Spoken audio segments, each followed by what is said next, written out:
সামগ্রী ফ্রি চিকিৎসা এটা সরবরাহ করা হচ্ছে।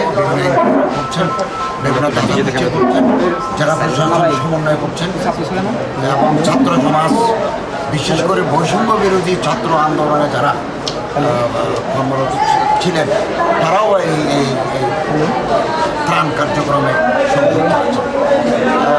নোয়াখালী বড় এলাকা, এখানে যে জলাবদ্ধতা তৈরি হয়েছে সেটা বন্যার কারণে, এটা মূলত ওয়াটার লগিং। পানি নিষ্কাশনের যে পথগুলো আছে, ড্রেনেজ সিস্টেম, এগুলো এক শ্রেণীর মানুষ দখল করে ফেলেছে, মাছের ঘের করেছে, মাছের চাষ করেছে, এবং এখানে কোনো বন্যার পানি নয়। স্যান্ডেলিনা সো, রূপচর্চায় আভিজাত্য। এই বৃষ্টির পানিগুলো স্ট্যাগনেন্ট হওয়ার কারণে এই জলাবদ্ধতা তৈরি হয়েছে। এটা আমি জেলা প্রশাসক মহোদয়ের সাথে আলাপ করেছি।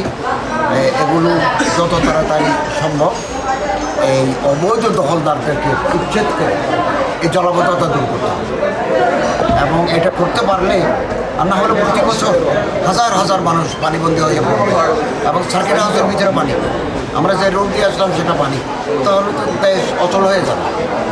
তাই জন্য জেলা প্রশাসক মহোদয় আমরা করছি যে তিনি দ্রুত ব্যবস্থা নেবেন। ল এনফোর্সিং এজেন্সিস এখানে যারা আছে তাদের সাথে নিয়ে পানি বের হওয়ার যে পথ, এই পথে কেন আটকালো, কারা আটকালো, কী কারণে আটকালো, কেউ যদি অবৈধ দখল করে থাকে তাহলে তাকে উচ্ছেদ করতে হবে, তাহলে নোয়াখালী বন্যামুক্ত হবে। এবং আমরা বর্তমান অন্তর্বর্তীকালীন সরকার জনগণের পাশে আছি। জনগণের দুঃখ, জনগণের বেদনা, আমরা সবসময় তাদের পাশে আছি এবং আমাদের নির্দেশনা মানা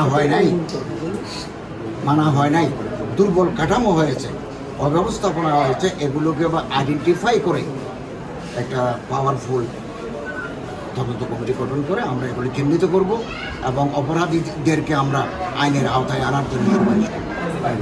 থ্যাংক ইউ আপনার।